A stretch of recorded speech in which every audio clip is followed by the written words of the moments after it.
Hello, नमस्कार दोस्तों, स्वागत करता हूँ आप सभी का आपके अपने इस चैनल में। दोस्तों, सोचिए आप पिछले 2-3 सालों से हर महीने एसआईपी कर रहे हैं। हो सकता है आप 5,000, 10,000 रुपए से हर महीने पैसे लगा रहे हैं, जिससे आपका जो फ्यूचर है वो थोड़ा सिक्योर हो जाए। और फिर एक दिन सुबह उठकर आप टीवी देखते हैं, जिसमें आपको ये न्यूज़ पता चलता है कि स्टॉक मार्केट क्रैश हो गया है। सेंसेक्स 4,000 पॉइंट डाउन चला गया है और निफ्टी में भी भारी गिरावट देखने को मिल रही है। तो उस टाइम दोस्तों आपके दिमाग में बस एक ही क्वेश्चन घूमेगा कि अब मेरे म्यूचुअल फंड का क्या होगा? क्या मेरा लगाया हुआ सारा पैसा डूब जाएगा? अगर ये सवाल आपके मन में भी कभी आया है तो आप अकेले नहीं हैं और इस वीडियो में मैं आपको वो सब बताने वाला हूँ जो शायद आपको किसी ने आज तक नहीं बताया है। दोस्तों, आप इस वीडियो के अंत तक बने रहें, आपके सारे डाउट्स इस वीडियो से क्लियर हो जाएंगे। और दोस्तों, अगर अभी तक आपने हमारे चैनल को सब्सक्राइब नहीं किया है तो कृपया इस चैनल को सब्सक्राइब करें और बेल आइकन दबाना ना भूलें। दोस्तों, ये वीडियो एक एजुकेशनल पर्पस के लिए बनाया गया है। इसमें किसी भी स्टॉक, म्यूचुअल फंड या किसी भी और तरह का कोई रिकमेंडेशन नहीं है। स्टॉक मार्केट और म्यूचुअल फंड में इन्वेस्ट करने से पहले अपने फाइनेंशियल एडवाइज़र की राय लेना ना भूलें। दोस्तों, जब भी स्टॉक मार्केट क्रैश होता है तो सबसे पहला जो डर है वो मीडिया फैलाता है। हमें कई ऐसी हेडलाइंस देखने को मिल जाती हैं, जैसे कि एक दिन में 13.4 लाख करोड़ स्वाहा, सेंसेक्स 2,200 अंक गिरकर बंद हुआ और निफ्टी में भी बड़ी गिरावट देखने को मिल रही है। साथ ही साथ हमें ये भी न्यूज़ सुनने को मिलती है कि बाजार में हमें ब्लड बाथ जैसी भी टर्म सुनने को मिल जाती हैं। तो दोस्तों, ऐसी हेडलाइन सुनकर नॉर्मल इन्वेस्टर घबरा जाता है और ये काफ़ी नेचुरल भी है, क्योंकि म्यूचुअल फंड भी तो मार्केट में ही इन्वेस्ट करते हैं। तो जब स्टॉक मार्केट नीचे गिरता है तब म्यूचुअल फंड की जो एनएवी होती है वो भी नीचे गिरती है। तो हम सोचते हैं कि हमारा सारा पैसा डूब जाएगा, लेकिन दोस्तों यहीं पर तो खेल है। हमें ये समझना होगा कि म्यूचुअल फंड का पैसा सिर्फ एक दो स्टॉक में नहीं लगा होता है, जबकि ये पूरे पोर्टफोलियो में फैला होता है, जिसमें कई कंपनीज होती हैं। कुछ कंपनीज मिड कैप की होती हैं, कुछ लार्ज कैप की होती हैं एंड कुछ कंपनी स्मॉल कैप की भी होती हैं। साथ ही साथ इसके अंदर डेट, गोल्ड के अंदर भी एसेट एलोकेशन किया जाता है। मतलब पूरा मार्केट क्रैश होने का मतलब ये नहीं है कि आपका पूरा पैसा डूब जाएगा। जब मार्केट गिरता है तो हाँ, आपके फंड की जो एनएवी है वो भी घट जाती है, लेकिन ये परमानेंट लॉस नहीं होता। जैसे अगर आपके घर की कीमत कम हो जाती है तो आप घर बेच तो नहीं देते। उसी तरह से अगर आपके म्यूचुअल फंड की जो एनएवी है वो नीचे गिर रही है तो इसका ये मतलब नहीं है कि हम उसे सेल कर देंगे। म्यूचुअल फंड का पूरा स्ट्रक्चर ऐसा ही होता है। अगर हम लंबे समय के लिए उसके अंदर इन्वेस्ट करते हैं तो हमें शॉर्ट टर्म फ्लक्चुएशन से ज़्यादा फर्क नहीं पड़ता और लॉन्ग टर्म में हम काफ़ी अच्छे रिटर्न को बना सकते हैं। दोस्तों, आप देख सकते हैं जो 2008 में क्रैश हुआ था उसके अंदर जो हमारा सेंसेक्स है वो 60% तक गिरते हुए देखने को मिला था। जो सेंसेक्स पहले 21,000 से ऊपर चल रहा था वो इस गिरावट के बाद 8,160 पॉइंट तक आ गया था। और दोस्तों, ये केवल जनवरी से अक्टूबर यानी केवल 10 महीनों के भीतर हमें गिरावट देखने को मिली थी।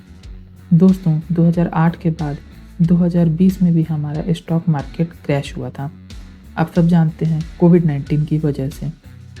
दोस्तों, आप देख सकते हैं कि 13 मार्च को जो हमारा सेंसेक्स था वो 3,935 पॉइंट से क्रैश हुआ था। अगर हम परसेंट के टर्म में बात करें तो 13.2% हमें क्रैश होते हुए देखने को मिला था। और दोस्तों, अगर 7 अप्रैल की बात करें तो इस दिन हमें जो हमारा सेंसेक्स है वो 2,226 पॉइंट नीचे गिरते हुए देखने को मिला है। मतलब कि इसमें केवल 3% की गिरावट आई है। हालांकि ये गिरावट हमें और भी ज़्यादा देखने को मिल रही थी, लेकिन उसके बाद क्योंकि हमारे मार्केट ने रिकवर किया तो हमें 1.81% की रिकवरी देखने को मिली थी, जिसे हमें इतनी ज़्यादा गिरावट देखने को नहीं मिल रही है। लेकिन दोस्तों, आप देख सकते हैं कि ये जो गिरावट है ये केवल एक बार ही नहीं आई है, कई बार गिरावट आई है। और अगर हम लॉन्ग टर्म में हमारे सेंसेक्स को देखें, मतलब कि अगर सेंसेक्स के मैक्सिमम चार्ट पैटर्न को देखें तो आप देख सकते हैं 2008 में हमें यहाँ पर सेंसेक्स 50% गिरते हुए देखने को मिला था। लेकिन उसके बाद अगर हम लंबे टाइम पीरियड में देखें तो हमारा सेंसेक्स लगातार चढ़ते हुए देखने को मिला है। दोस्तों, लॉन्ग टर्म में अगर हम बात करें तो इन सब शॉर्ट फ्लक्चुएशन से बाजार को कोई फ़र्क नहीं पड़ता है। इसीलिए दोस्तों, जिन लोगों ने पेशेंस रखा है और एसआईपी जारी रखी थी उस समय, तो उन्हें अल्टीमेटली फ़ायदा ही मिला मार्केट से। हमने इस टॉपिक को अपने एक पुराने वीडियो में भी डीपली एक्सप्लेन किया था, म्यूचुअल फंड से करोड़पति बनने का बिगेस्ट सीक्रेट। अगर आपने नहीं देखा तो डिस्क्रिप्शन में उसका लिंक है, साथ ही साथ मैं आई बटन पे भी लिंक दे दूंगा, आप उस पर क्लिक करके उस वीडियो को ज़रूर देखें। मार्केट क्रैश आते ही लोग सबसे पहले अपने एसआईपी बंद करने का सोचते हैं। क्यों? क्योंकि एनएवी लगातार गिर रही है और रिटर्न नेगेटिव देखने लगता है। लेकिन यही तो वो समय होता है जब हमें एसआईपी सबसे ज़्यादा करना चाहिए और एसआईपी करने का सबसे ज़्यादा फ़ायदा होता है, क्योंकि क्रैश के टाइम एनएवी सबसे सस्ती मिलती है और आप अपने ही पैसे से ज़्यादा यूनिट खरीद सकते हैं। जब मार्केट रिकवर करता है तो यही चीप यूनिट आपको अच्छा खासा रिटर्न बनाकर दे देती है। सोचिए, आप सब्जी लेने जाते हैं और जो टमाटर कल 40 रुपये किलो था, आज वो 20 रुपये किलो मिल रहा है, तो क्या आप उसे लेने से मना कर देंगे? नहीं ना। तो एसआईपी भी यही है। क्रैश में यूनिट सस्ते मिलते हैं तो हमें एसआईपी बंद करने की बजाय हमें एसआईपी जारी रखनी चाहिए।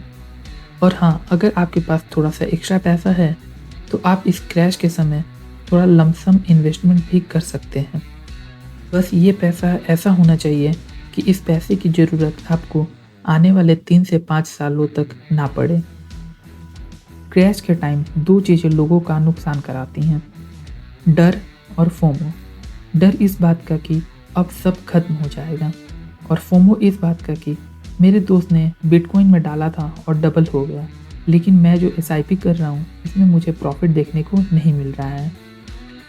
सोशल मीडिया पर लोग कहते हैं कि मार्केट छोड़ो, सब बेच दो, क्योंकि सब लोग क्रिप्टो में जा रहे हैं, और आप कंफ्यूज हो जाते हैं।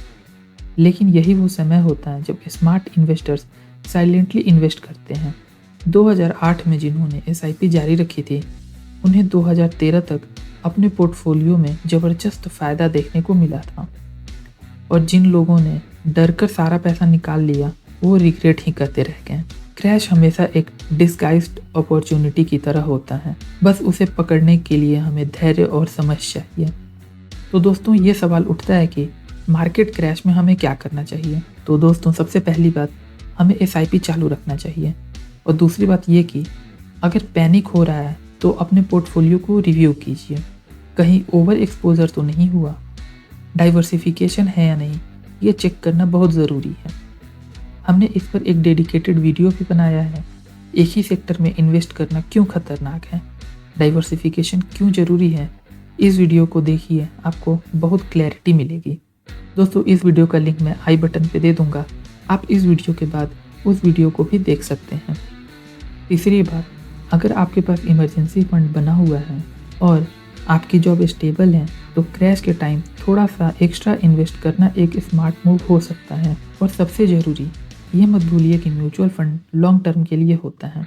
अगर आप 5 से 10 साल की जर्नी के बारे में सोच रहे हैं तो क्रैश आपको नुकसान नहीं देगी, बल्कि उल्टा आपको फ़ायदा भी हो सकता है।